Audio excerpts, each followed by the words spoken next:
97 years old. I was born February the 3rd, 1918. Born down in Rutherford County in North Carolina, in the country, on a farm.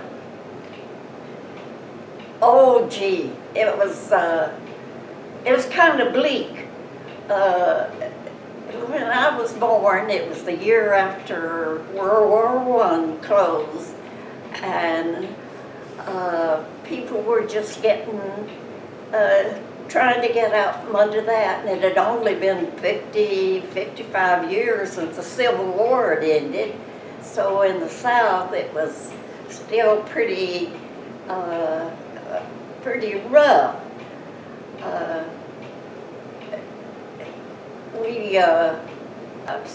Things were getting a little better, and a few people were getting cars, and that was kind of interesting and unusual, because I can remember going to church in the buggy, and I can remember going with my father to get corn ground on the wagon and stuff like that. And on the farm then, we only had about 25 acres, and we grew our food and all that, things like that. But those small farmers in that period grew 2 or 3 bales of cotton. You didn't have room to grow a lot, but 2 or 3 or 4, whatever, to pay for feed, to buy shoes and clothes and incidentals, anything else that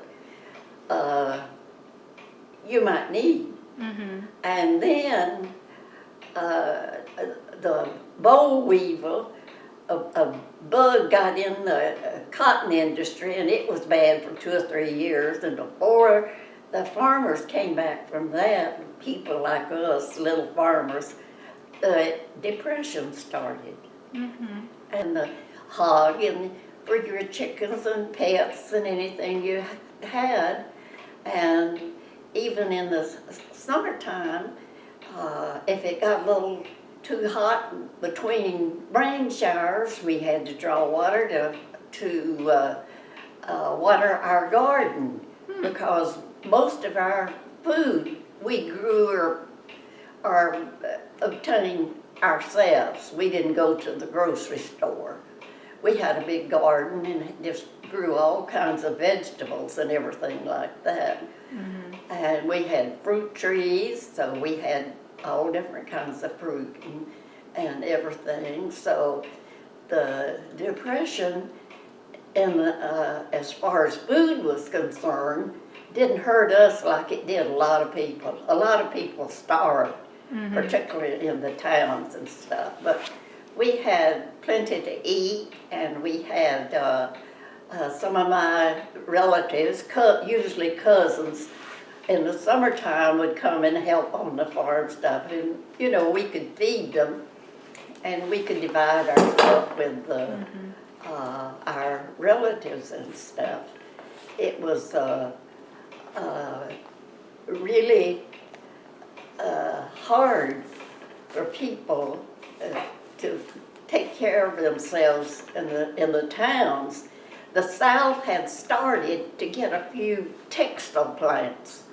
There had been plenty of them in the North, but the South had no textile plants, no railroads, in fact, it was pretty primitive. And so we had enough till we could divide with our relatives, and they could stay with us if they needed to. We didn't have any clothes, though. That was one of the worst things. Your clothes were hand-me-downs. We were just trying to make a living and get by. And before the Depression was over, we were involved in World War II. I can remember all our presidents back through Herbert Hoover. And I knew who Al Smith was. He ran against Herbert Hoover, but he was a Catholic. And in the South then, you only had some Baptists and Methodists. You just didn't have other religions then. And some people said that's why he didn't get a letter. But Herbert Hoover was a very smart, very good man, and so was his wife, but he just didn't know how to cope with the Depression. Then Franklin Roosevelt came along, and he did take charge and got a lot of things done. He couldn't get the Depression over right away, but he did help. He formed groups like the CCC and all these alphabetic names and stuff, and each one of them was working toward some part of the Depression to help people get out of it. And he came up with things like the Parkway here in the mountains of North Carolina. Oh, wow. And, well, all the way from much north of us all the way to Georgia. He had that was his idea. And it did put a lot of people to work, and I've always heard that it saved a lot of lives. Because people could afford to buy what they needed and everything. And most people liked him. I believe Herbert Hoover was a Republican and Roosevelt was a Democrat. I don't think people made as much to do over the parties then as they do now. All they wanted was a good president, somebody that could take charge and do things. And Roosevelt was he was a cripple, but you wouldn't know it because they rarely ever showed him in a wheelchair or anything. And he he's the only president that ever served more than 2 terms, but he was in his 4th term. He was so well liked, and he and his friends wanted him to stay in office. So I can remember hearing him, "You can't change horses in midstream." We were in the middle of the war.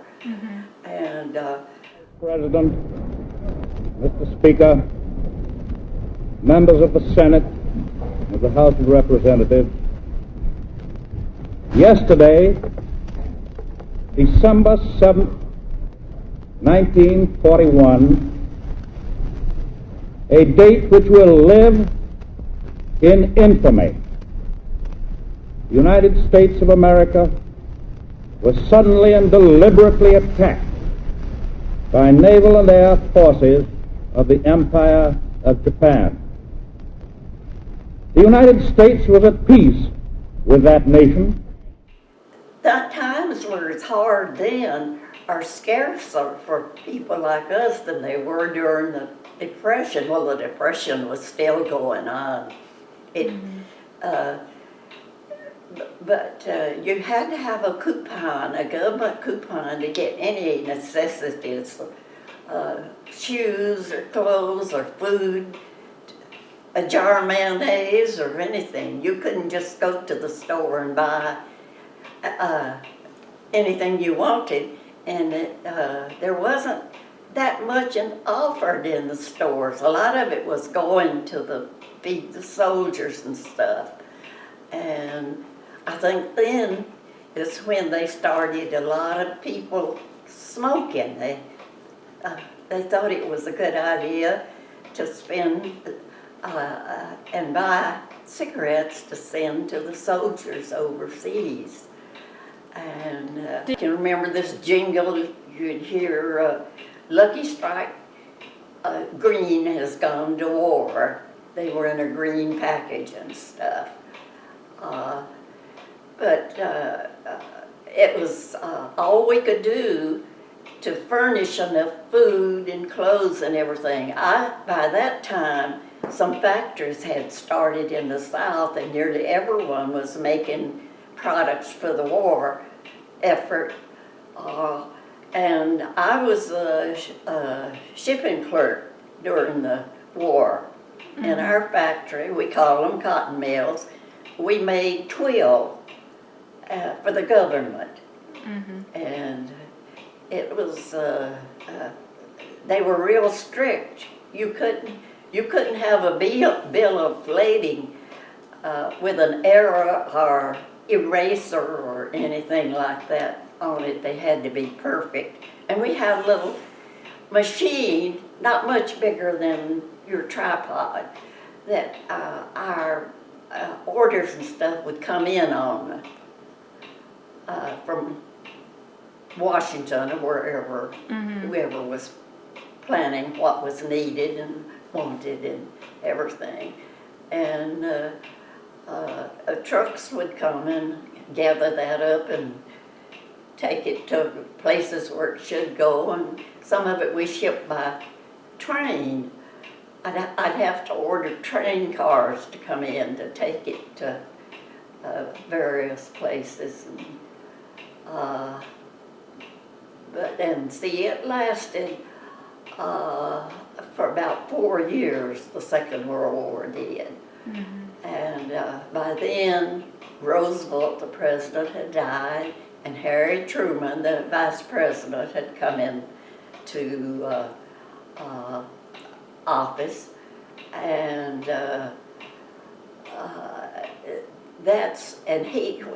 it was strange. Roosevelt hadn't even told him about the atom bomb and stuff that had been being developed. And Ms. Roosevelt had to tell Truman that we had that. And Truman, of course, was the one who allowed it to be used over Japan, because they figured that was the only way we were going to get the war stopped and everything.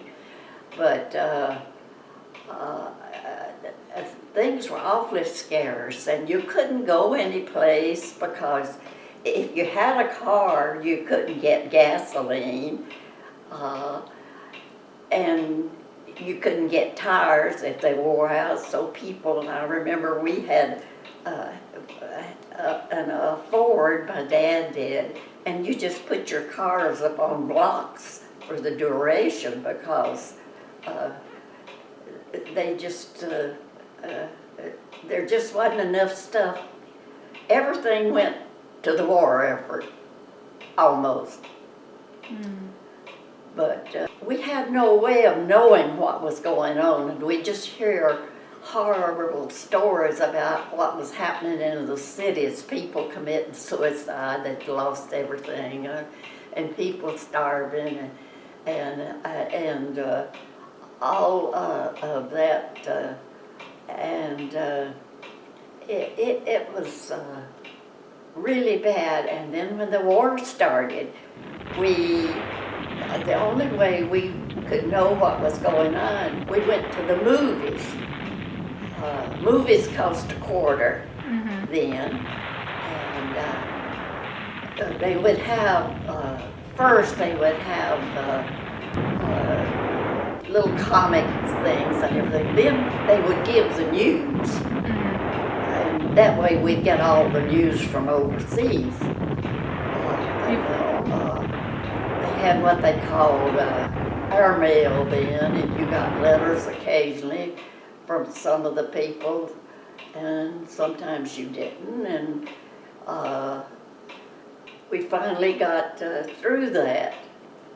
And by then, women had started going to work, and you'd have to have lived during that time to see the difference from before that World War and afterwards. The change in the people, the things, women particularly, they had started working out, which was kind of unusual, and they started dressing differently. They had different hairdos, during the 20s and 30s.